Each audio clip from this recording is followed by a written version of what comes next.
This is absolutely breaking news. Just came across Fox. You're not going to believe this.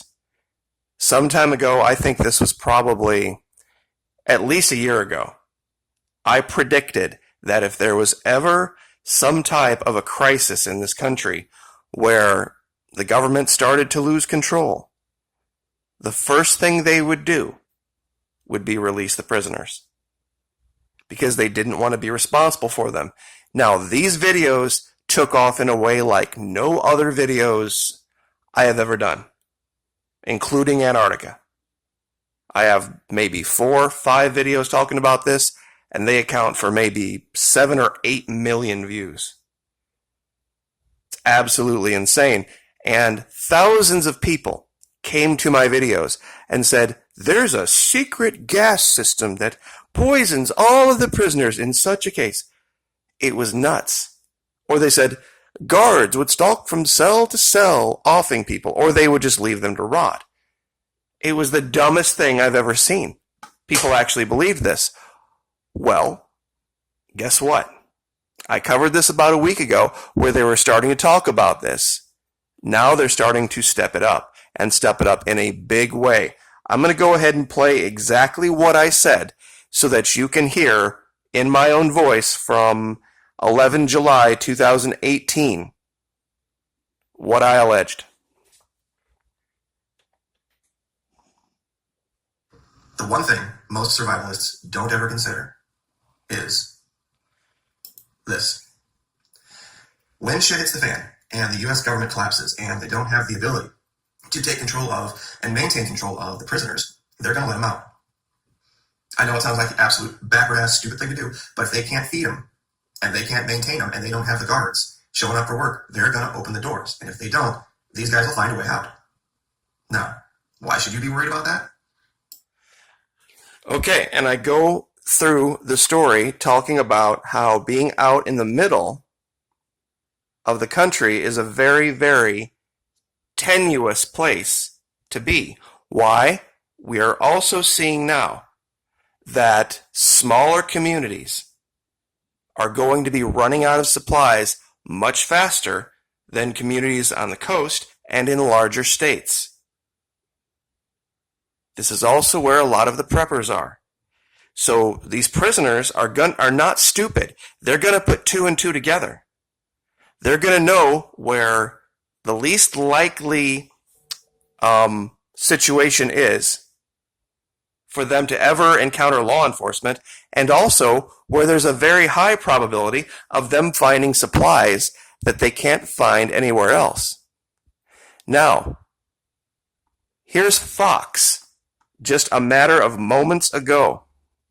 So getting word now, more prisons across the country considering releasing some inmates. Prisons in LA and Cleveland, Ohio have already done this. New York's governor saying he's considering it for Rikers Island in New York City. Jackie Heinrich's got that story now.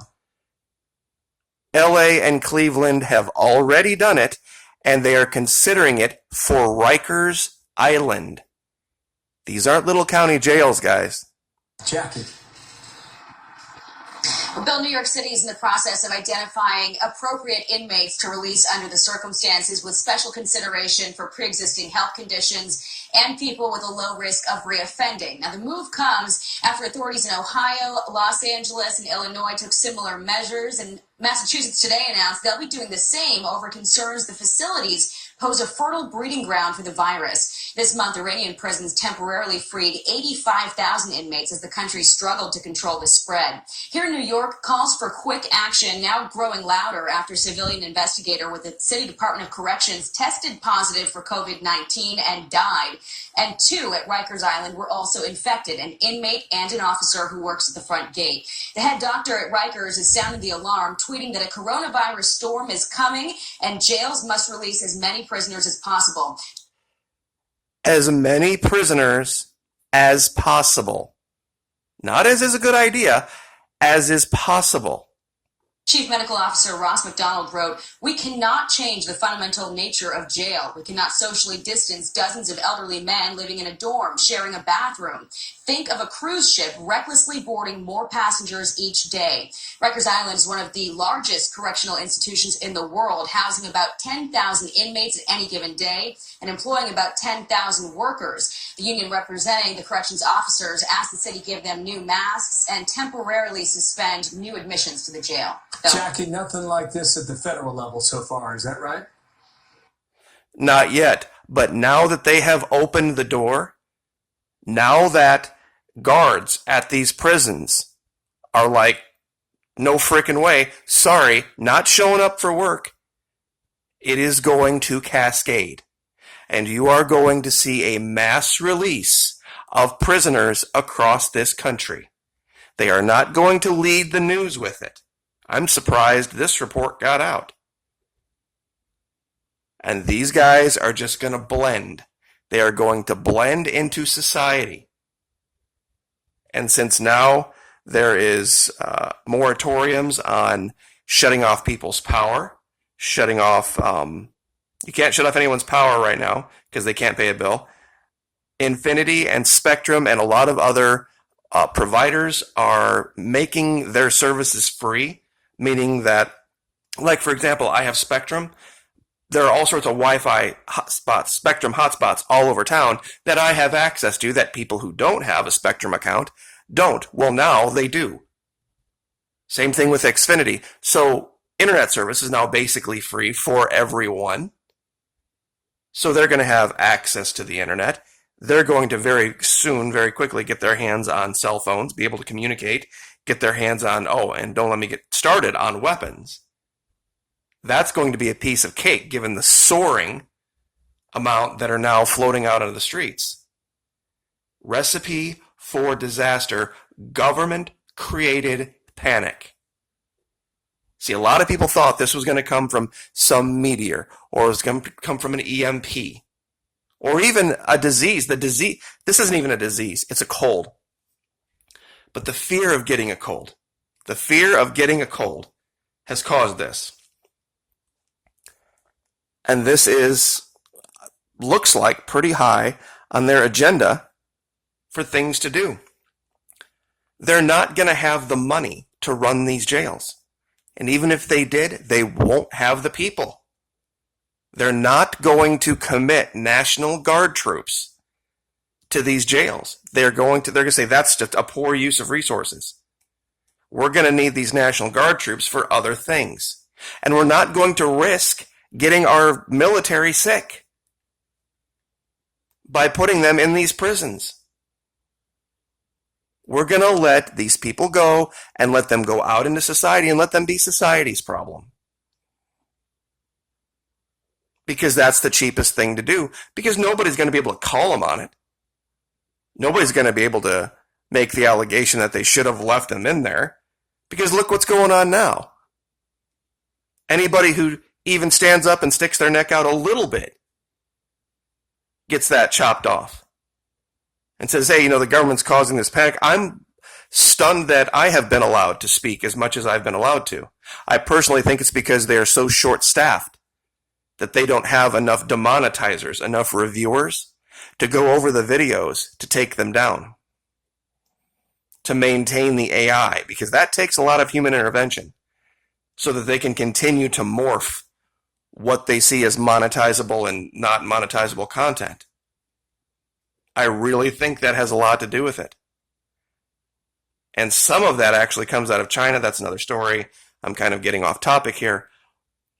But this is what's happening. You people out in the middle, Nebraska, Missouri, Kansas, Iowa, Illinois, Wisconsin, you folks are in a world of hurt. We're already seeing the reports of it. I can still go down to the grocery stores here in Florida, and there are outages of certain things, but they're mostly still full. And that's the way they're going to stay in California, in Texas, in Florida, in Virginia, D.C., in New York.